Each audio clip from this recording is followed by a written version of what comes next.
Hello everyone, welcome back to my channel. मैं प्रीति शर्मा स्वागत करती हूँ आपके अपनी चैनल हरी काना दीवानी में। तो फ्रेंड्स, हरी कृष्णा, कैसी हो आप? आई होप आशा अच्छी होंगी। मैं भी बिल्कुल ठीक हूँ। दोस्तों, आज की वीडियो में हम जानेंगे आंवले की एकादशी कब है, उसका शुभ मुहूर्त, पूजा विधि, इस बार कौन कौन से शुभ योग बन रहे हैं। साथ ही आपको ये भी बताएंगे कि भद्रा कब से कब तक रहेगी तथा पारण का समय। आपको ये संपूर्ण जानकारी आपको देखने को मिलेगी। तो दोस्तों, वीडियो के अंत तक बने रहिएगा। वीडियो आपके लिए बहुत यूजफुल है। तो दोस्तों, चलिए शुरू करते हैं आज का वीडियो। दोस्तों, एकादशी के दिन निराहार रहकर जो भोजन नहीं करते हैं, चाहे वो शुक्ल पक्ष की एकादशी हो या कृष्ण पक्ष की, ऐसा करने से वो भगवान श्री हरि का प्रिय हो जाता है। आंवले की एकादशी के दिन भगवान विष्णु की पूजा करने के साथ व्रत रखने से जातकों को हर एक दुख परेशानी से मुक्ति मिलती है। आंवले की एकादशी के बारे में पद्म पुराण में कहा गया है कि जो भी व्यक्ति इस आंवले की एकादशी का व्रत करता है उसे विष्णु लोक की प्राप्ति होती है। आंवले की एकादशी के दिन आंवले के पेड़ की उत्पत्ति भी हुई थी और ये भगवान श्री हरि विष्णु को अत्यंत प्रिय है। आंवले की एकादशी को आंवले की एकादशी, आंवला एकादशी, रंग भरी एकादशी के नाम से जानते हैं। वृंदावन में जो लोग हैं वो इसे रंग भरी एकादशी के नाम से ज़्यादा जानते हैं, क्योंकि भगवान श्री कृष्ण को होली का जो पर्व है वो अत्यंत प्रिय है। वृंदावन में जो लोग हैं वो परिक्रमा करते हैं और एकादशी का स्वागत इसी तरह से रंग लगाकर एक दूसरे को करते हैं, इसलिए इसे रंग भरी एकादशी बोला जाता है। और दोस्तों, दूसरा कारण ये है कि इस दिन पार्वती माता जी का गौना हुआ था और शिव जी अपनी प्रिय नगरी काशी गए थे और वहां पर उनके भक्तों ने उनके साथ होली खेली थी। तो ये दो कारण है कि उसे रंग भरी एकादशी क्यों कहा जाता है। को बताते हैं कि इसे आंवला एकादशी या आंवले की एकादशी क्यों कहा जाता है। हमारे शास्त्रों में ऐसा कहते हैं कि जब इस पृथ्वी की सृष्टि की उत्पत्ति हुई थी, जब इसका प्रारंभ हुआ था, तब भगवान विष्णु कमल नाभि से ब्रह्मा जी उत्पन्न हुए थे, लेकिन चारों ओर संपूर्ण अंधकार था। उन्हें समझ नहीं आ रहा था कि उनकी उत्पत्ति हुई कैसे है। इन सभी प्रश्नों का उत्तर ढूंढने के लिए भगवान ब्रह्मा जी ने घोर तपस्या की और तपस्या से प्रसन्न होकर श्री हरि विष्णु बहुत ही ज़्यादा पावनफुल है, पतित पावन है। उन्होंने कहा कि मतलब मेरे भक्त ने इतनी कठोर तपस्या की है। उन्होंने अपना चतुर्भुज और सुंदर रूप धारण किया और उनके वात्सल्य के मतलब उनके प्रेम भरे आंसू उनके धरती पर गिर गए थे, क्योंकि वो इतना खुश हो गए थे। भगवान विष्णु, भगवान कृष्ण इतने दयालु हैं कि जो भी भक्त उनकी भक्ति करता है तो वो बहुत ज़्यादा प्रसन्न हो जाते हैं। तो दोस्तों, धरती से वो जो आंसू थे उनके धरती पर गिरे थे और उसी से आंवले की उत्पत्ति हुई थी। कहीं कहीं पे दोस्तों ऐसा वर्णन है कि भगवान श्री हरि के थूक से उत्पन्न जो धरती पे गिरा था थूक, उससे आंवले की उत्पत्ति हुई थी। कहने का मतलब है कि आंवला एकादशी के दिन आंवले के वृक्ष की उत्पत्ति हुई थी, इसलिए इसे आंवले की एकादशी कहा जाता है। एकादशी एक ऐसी एकादशी में महादेव पार्वती के साथ साथ भगवान विष्णु की साथ में पूजा आप कर सकते हैं। तो दोस्तों, ये एक ऐसी एकादशी है। एकादशी की पूजा विधि के बारे में अगर बात करें तो सबसे पहले आपको जो नियम है वो 10वीं तिथि से ही शुरू हो जाते हैं। 10वीं तिथि को शाम को आपको दिन छुपने से पहले भोजन करना है। भोजन में प्याज लहसुन नहीं होना चाहिए, मसूर की दाल नहीं होनी चाहिए, मूली नहीं होनी चाहिए और दोस्तों आपका जो भोजन है पूर्णतः सात्विक होना चाहिए। लेकिन आप वर्किंग है, आप जॉब से ही 10 बजे के बाद ही आप आते हैं, तो आप क्या कर सकते हैं, आप कुट्टू के आटे की या सिंगाड़े के आटे की पूड़ी और आलू की सब्जी खा सकते हैं जिसमें अन्न ना हो। दोस्तों, इसमें अन्न का विशेष महत्व होता है, वो बिल्कुल नहीं खाना होता है आपको, मतलब अन्न त्यागने का महत्व होता है। तो दोस्तों, इस तरह से आप कर सकते हैं। और एकादशी वाले दिन आपको उठना है। उठने के बाद आपको 2 कौरमे में 1 लोटा पानी डालना है, आपके जो मुख्य द्वार होगा उनके दोनों साइड। उसके बाद आपको सोच इत्यादि से निवृत्त होकर 12 बार कुल्ला करना है। इसमें पीठ का प्रयोग नहीं किया जाता है। और उसके बाद आपको स्नान करना है। स्नान के जल में आप आंवले का चूर्ण या आंवले का रस डालिए, क्योंकि आंवला एकादशी है, साथ में गंगा जल डालिए। और इसके बाद आपको पीले रंग के कपड़े पहनने। पीला रंग जो है श्री हरि विष्णु को अत्यंत प्रिय है। उसके बाद आप पीले रंग के कपड़े पहनने के बाद सबसे पहले आप मंदिर में आ जाइए, चौकी लगाइए और चौकी लगाने के बाद आप श्री हरि विष्णु हो गए या आपके राधा कृष्ण हो गए, लड्डू गोपाल हो गए, इन सभी को, गणेश जी को, साथ में सबको पंचामृत से स्नान कराइएगा। उसके बाद सादे जल से आप उनको स्नान कराइएगा। और उसके बाद आप सबसे पहले आसन देके गणेश जी को आसन देके वहाँ पे विराजित करिएगा। फिर लड्डू गोपाल, विष्णु भगवान, लक्ष्मी जी, महादेव, पार्वती जी को भी वहीं पे विराजित कर लीजिएगा।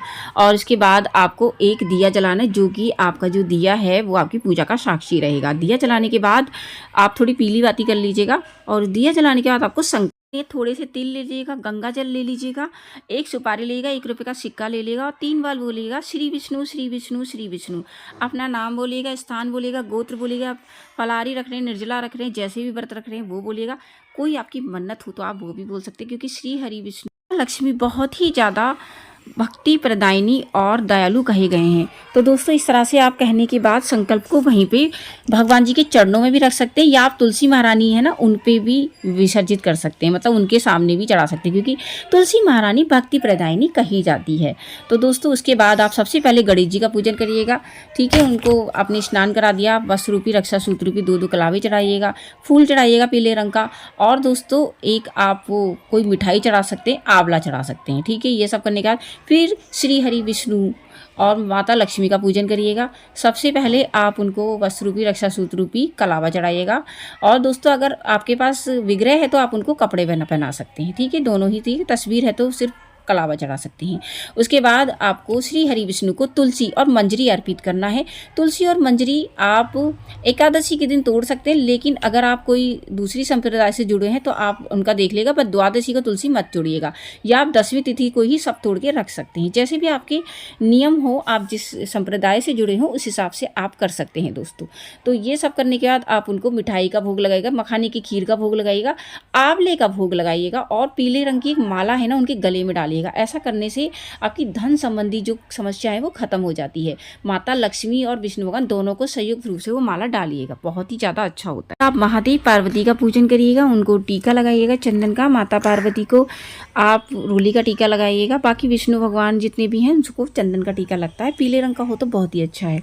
ये सब करने के बाद आप महादेव और पार्वती को आंवले की माला अगर आप बना सकते हैं तो बहुत ही ज़्यादा अच्छा होता है, उनको वो अर्पित करिएगा दोस्तों।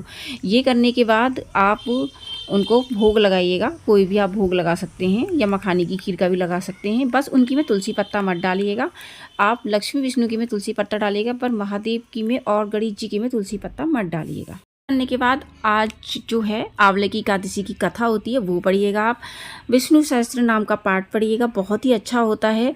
और आरती करिएगा। आरती करने के बाद आप तुलसी मैया के पास आइएगा, तुलसी महारानी जी को दीपक जलाइएगा, जल चढ़ाइएगा और फूल चढ़ा के उनकी आप दिया जला के परिक्रमा करिएगा। आज के दिन आंवले का पेड़ घर पे लगाना बहुत ही अच्छा होता है, धन संबंधी समस्याएं खत्म हो जाती हैं आपकी।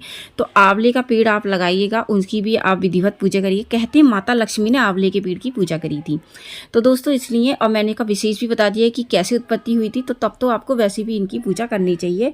और आज के दिन ही इनका जन्मदिन है आंवले के पेड़ का, मतलब आज के दिन ही प्रकट हुए थे आंवले के पेड़। भगवान विष्णु को बहुत ही ज़्यादा प्रिय है। कैसे प्रकट हुए थे मैंने आपको वीडियो में बताया। तो उनको जल चढ़ाइएगा, दिया दिखाइएगा, परिक्रमा करिएगा। और आंवले के पेड़ से ना आलिंगन करना, उनको छूना बहुत ही अच्छा माना जाता है। और उनकी जो मिट्टी होती है उसके माथे का तिलक आप लगाइएगा, बहुत ही ज़्यादा शुभ होता है दोस्तों। तो ये सब करने के बाद आप आंवले की पूजा करिएगा। और दोस्तों आज के दिन बताते हैं कि एकादशी आपकी कब शुरू हो रही है।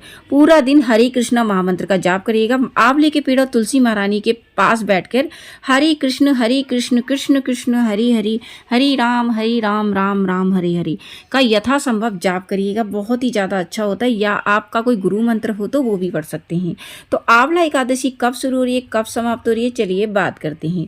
आंवला एकादशी शुरू हो रही है 9 तारीख को, 9 मार्च को 2025 में, दिन रहेगा रविवार, सुबह 7:45 से प्रारंभ होगी और 10 मार्च को सुबह 7:44 पर समाप्त होगी। दोस्तों उदया तिथि के जो अनुसार है वो 10 मार्च को मनाई जाएगी। कन्फ्यूजन है कि 9 को मनाया 10 को। दोस्तों जब भी 2 एकादशी होती हैं तो दूसरी वाली जो एकादशी है वो रखी जाती है। कहने का मतलब है 10वीं युक्त एकादशी गांधारी ने रखी थी और उनके कुल का नाश हो गया था। जो है हमेशा द्वादशी युक्त एकादशी रखती थी। तो हमें कृष्ण भगवान की प्राप्ति करनी है, इसलिए हमें दशमी युक्त नहीं द्वादशी वाली एकादशी रखनी है, जो कि 10 मार्च को हमें मिल रही है। औदय तिथि के अनुसार भी उस दिन मिल रही है द्वादशी युक्त एकादशी। उस दिन दोस्तों राहु काल जो है वो सुबह रहेगा 7:30 बजे से 9 बजे तक, तो इस बीच पूजा मत करिएगा। पुष्य नक्षत्र जो है उस दिन पूरा दिन रहेगा, 12:51 AM पर समाप्त होगा। दोस्तों भद्रा जो है उस दिन 6:36 से 7:44 तक रहेगी। 38 मिनट की ये रहेगी दोस्तों, पृथ्वी लोक पे रहेगी, तो इस समय पर बिल्कुल भी पूजा मत करिए। जो समय रहेगा वो रहेगा 11 तारीख को सुबह 6:42 से 8:16 तक, तो इस बीच पाठन करिएगा। दान करने का जो मुहूर्त है, क्योंकि पाठन से पहले हमें दान दक्षिणा करनी होती है, तो वो रहेगा सुबह 5:06 से 8:16 तक, तो इस बीच आप दान करिएगा, उसके बाद आप पाठन करिएगा। आई होप कि आपको ये वीडियो बेहद पसंद आया होगा। यदि वीडियो पसंद आया हो तो वीडियो को लाइक शेयर करिएगा। चैनल पे नए हैं तो चैनल को सब्सक्राइब करना बिल्कुल ना भूलें। दोस्तों मैं मिलती हूँ न्यू वीडियो में न्यू टॉपिक के साथ, तब तक के लिए हरे कृष्णा।